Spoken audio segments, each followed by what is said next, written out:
to decide which of that feedback, which of that advice, which of those questions are really the important ones that we must focus on. But at some level, we have to satisfy everybody. In relation to examiners, it's really important that when the examiner reads the thesis, the examiner can see the connection between the thesis and the field in which the work is being done, and quite often the examiner's own research. So one of the tips we say to students is, when you're making the bibliography at the beginning, or we're thinking about who the examiners will be, make sure that you have listed the examiner's publications. Because when I examine the thesis, the first thing I do is I go to the bibliography. I don't read the thesis, I go boom, straight to the bibliography, and then I go A, B, C, D, T, Taylor, you know, is Taylor listed? Good, okay, they read some stuff by Taylor, okay, now I'm happy, now I can read it. But I'm also reading the bibliography to figure out what kind of thesis is this? Is it socio-legal? Is it comparative? You know, what other work are they drawing on, so I can figure out where does this thesis sit in the ecosystem of knowledge. So I know something about how it's been prepared, and then I go back to the beginning and I start to read it. So thinking about who the examiners are going to be and really engaging with their work, making a very good summary of that work, showing what's strong about it and showing how your work is going to extend it or fill a gap. Very important. Your second question is, you know, how do we stay focused and make sure that the thesis doesn't become too big? What we often do in the planning stages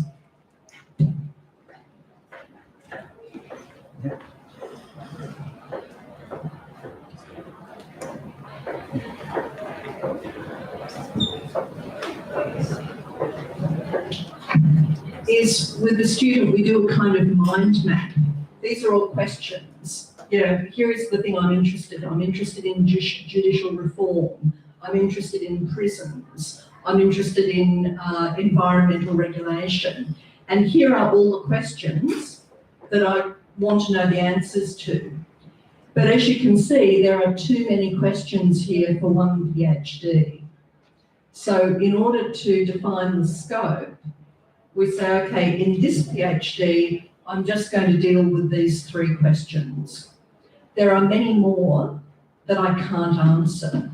So in the beginning of the thesis, when we're describing the scope, we say, you know, there are lots of issues in environmental law in Indonesia, but I'm going to focus on these 3. And then in the conclusion of the thesis, we say, the limitation of this thesis is that I only focused on 3 questions, and there are all of these other questions still to answer. So those are for my next project or for other researchers. And I also discovered some new questions from the data that I didn't have time to answer. So we write about that in the conclusion, and that becomes a kind of roadmap for the next researcher. It's our gift to the people who follow us. So if you're interested in this topic and you took the time to read my thesis, in the conclusion, I'm giving you some hints about what would be fruitful questions to answer. Another way that we also do it is if we've collected some data and we couldn't fit it into the thesis, and it's answering this question over here, then after we finish the thesis, we can write an article about that one. And the article will be separate from the thesis. So we say no data is ever wasted. We might collect more data than we need, but we can use it. We can get another knowledge product out here. So quite often, after people hand in the thesis and while the examiners are reading it, they will use that month to write this article and get that out quickly while the data is still fresh. So that's another way of handling the scope. Please. Yes, I'm currently looking at the dynamics in terms of this might be a social legal, how the stakeholder in the startup works in a way, the investor, which is venture capital, the founder, the employees, and all these actors. In the US, there's a lot of books, journal written about it. Now my work is to see how the Indonesian context works. So I'm now designing the research question. So it's something like that. But what makes me wondering is how do you, it's quite, it's not like a socio-legal in way what you're thinking about these decisions. So it involves people who sitting as a board, we call it commissioner or director depending on the entity, in multiple companies that they invested with various stages of fundraising. And we want to get something out of it that we feel it's standardized. So not standardized, something that we can say, okay, this is the thinking. But the thing that there's two problems. One is, should I make the same question for everyone? Because the thing is that when I started to do a little demo, I haven't really formal, just talk with people. It seems that when we start the first questions, then the first question already answered, or we didn't get a standardized answers because it's a bit of more. And then we found out that behavioral, he acted differently in this one, but in that one is another thinking. And the second, how we make them scientific, because I just don't want to fall into temptation that is a hearsay or gossips. Sure. So the thing that we gossip a lot, and there's a lot of rumors and sand, and it got kind of, so those kind of the two main questions. Thank you, Professor.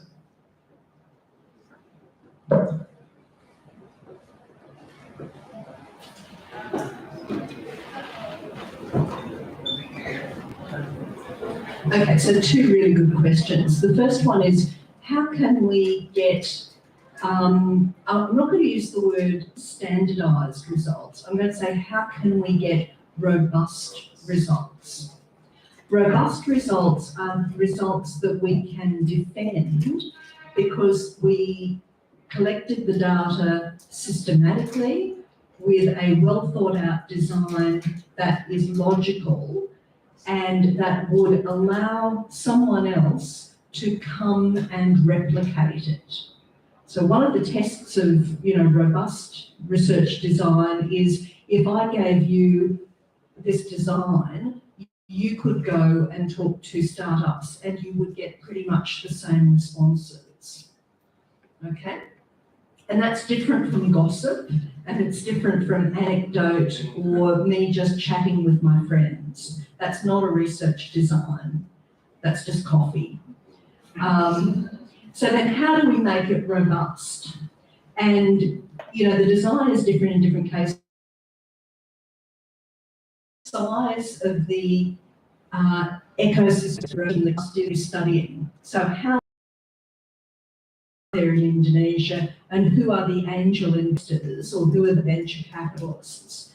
So if our unit of analysis is Indonesia-based venture capitalists, and we know that there are 1, 2, 3, 4, 5, 6 of these, then a robust design would be a design that either captures 6 of them or capture 4 of them.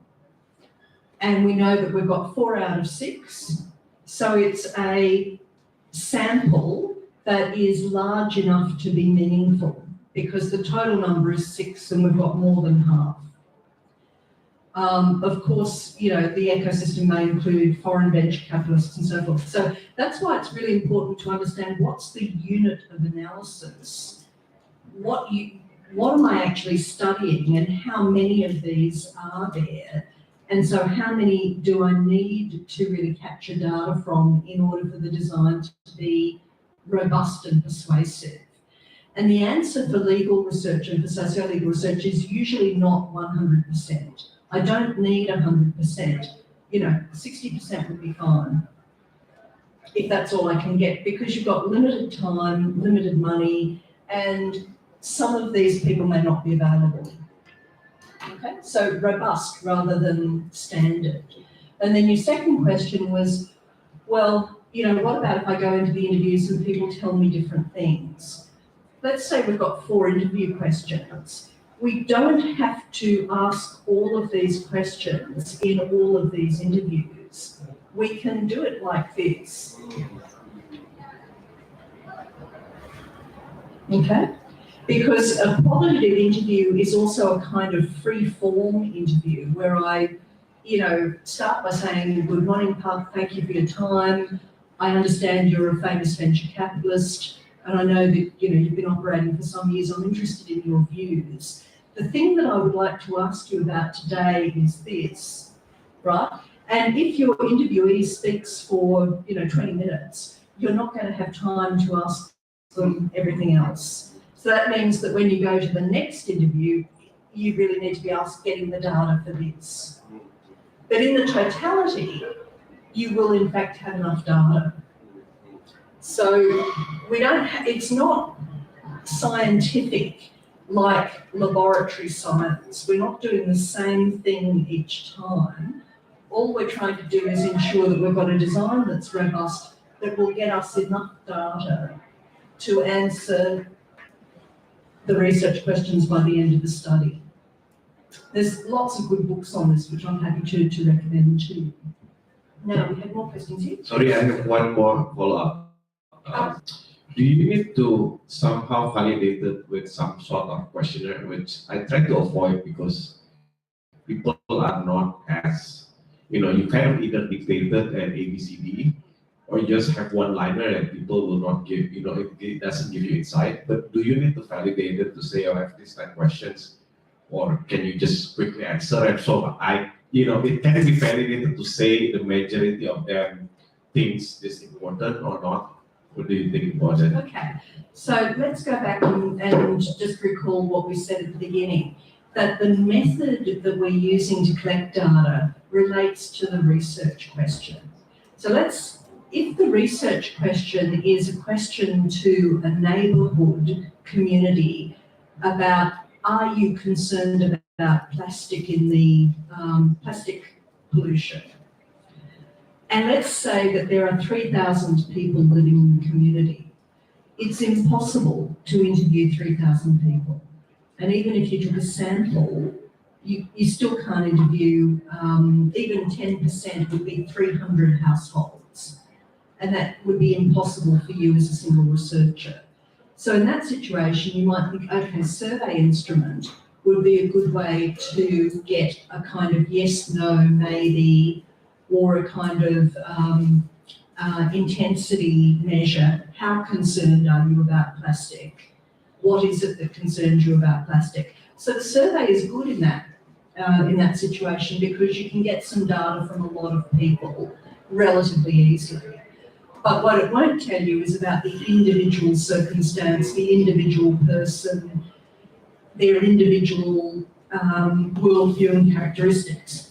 But if you're researching venture capitalists and you want to know what is their motivation and what are the factors that influence them to invest in Indonesia or put their money in Singapore, then you really need to talk to them.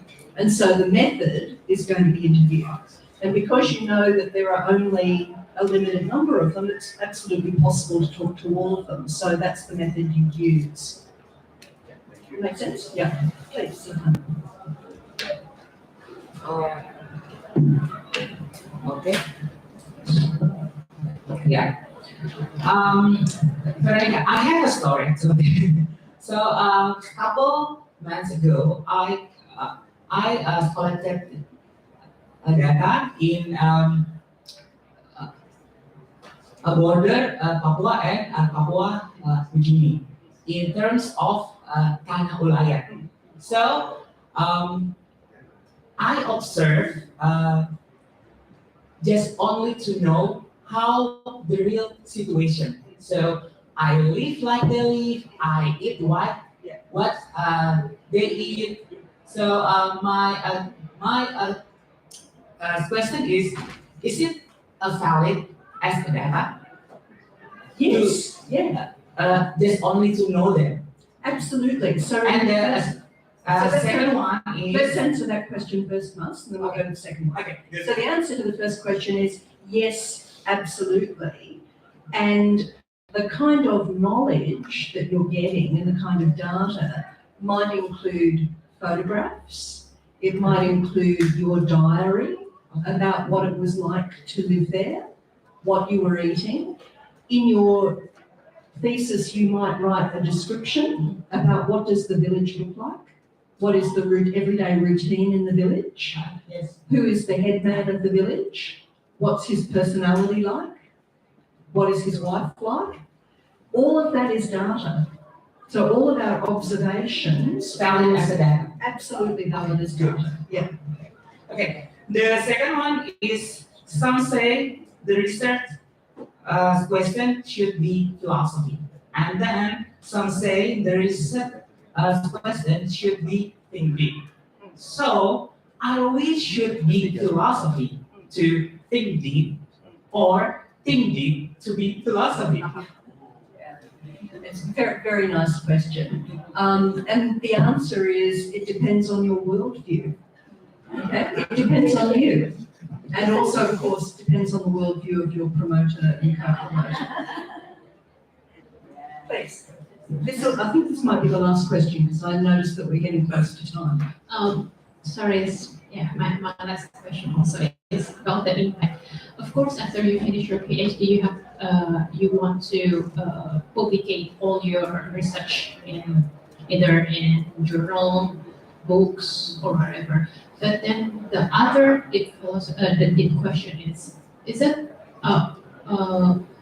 our obligation only to publications, our PhD research, or people want to know us because our research, that big research that we do for 5 years, or people want to know us as more than that, as we have a good critical thinking, we have good statistical thinking, with good in this field, and the main question is how we move on from our PhD then to next, because PhD only lasts, when we publish our PhD for 3 years, maybe the issue is not updated anymore, but we want people not forget us. So I think it's a great question, and I'll give you 3 responses. One response is it's critically important to publish from the PhD. You must share the knowledge. But I think in Ingham Newburn's book, what she's also suggesting is it's critically important to network. You need to be attending conferences and talking about your work in order to build your own profile so that people know about you and know your capabilities. She is a good analyst. She is a wonderful presenter. She is a generous person. She asks good questions. So you're also building your reputation. But the third thing I'd say that's really important is teaching other people. You know, PhD will quite often become a professor who will train other PhDs. So one of the reasons that we want to start using more empirical research methods is so that we can teach them to other people. You can't teach something that you haven't really mastered yourself. So if we want to build the capability of the next generation, we need to be making sure that we are doing a really, really, really good job on our projects, because our project is a kind of practice project to gain the skills that we're talking about so that we can pass on those skills. So I think that's a big moral obligation. You know, the PhD is not just for me, it's for my students and for society. So I really have a very strong moral obligation to do a really good job.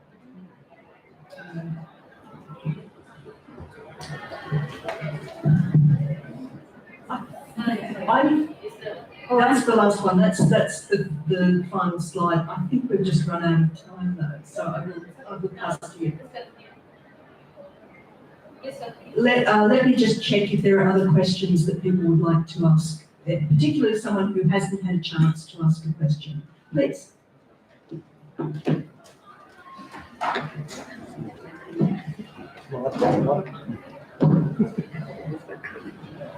you. First of all, I want to say It's nice to attend your lecture today. If I'm not mistaken, you said we shouldn't make table of contents before we finalize the research. How we organize our thinking or to guide our project if we don't make any table of contents? Okay, please. Thank you. Okay.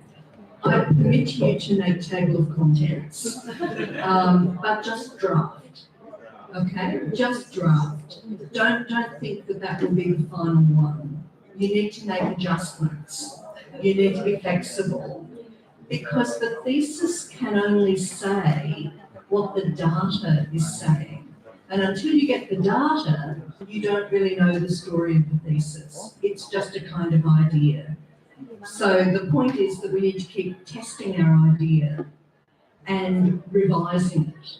And the two places where it's easy to do that are the abstract and table of contents. So it's okay to write, but you must promise to keep changing it. Is it okay? Okay. So we only need that to guide our thinking, and it's not rigid, it's flexible. Okay, thank you. Yeah, it's really good. Thanks. I think so. I think we've answered all the really urgent questions. Thank you all very much. I've really enjoyed the opportunity. Thank you very much, Professor Veronica.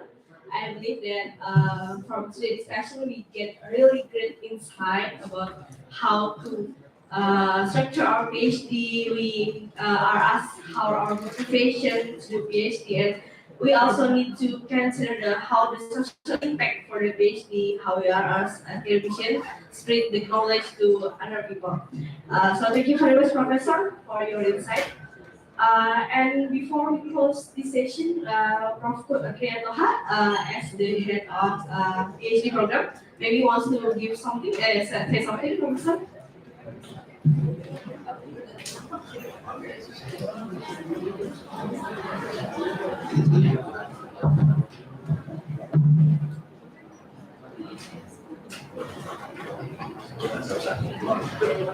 Okay.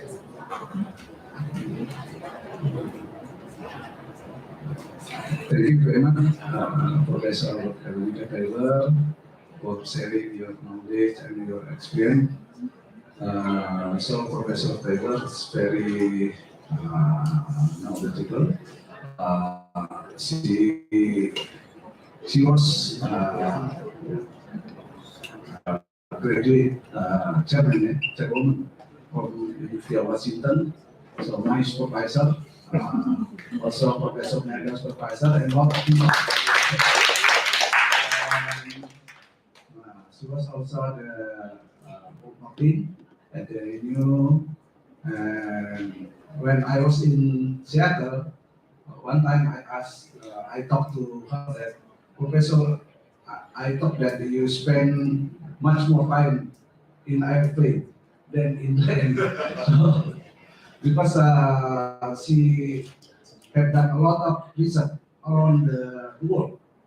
So I talked to this newbie, our newbie, Veronica.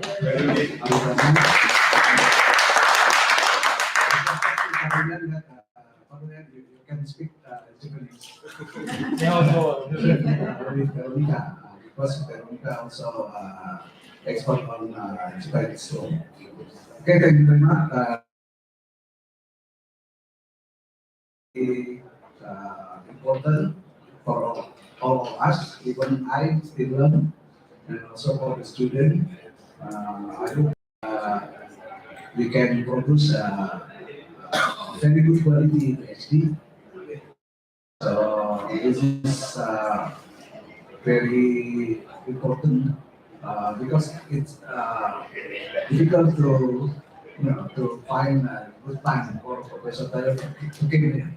So we are very lucky because Professor Taylor has research project, I think, in Indonesia related to the Supreme Court, judicial commission, and also constitutional court.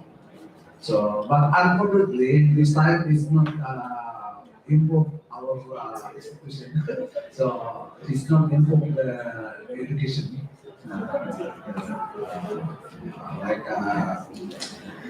But involve some of the NGO, lab, online, and also JSCS. I thought that there is a big reason for related law enforcement in Indonesia. Okay, thank you. It's nice. I hope that in August, Professor Taylor will come again here and we can talk again. New lecture.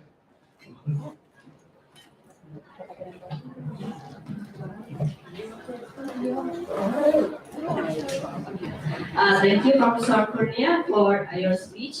Okay, then we should wrap up this session. Thank you very much, Professor Veronica for your time, for your insightful knowledge, and thank you very much for everyone that has come today. But to close the session, I invite all of you to come here so we can take good picture together.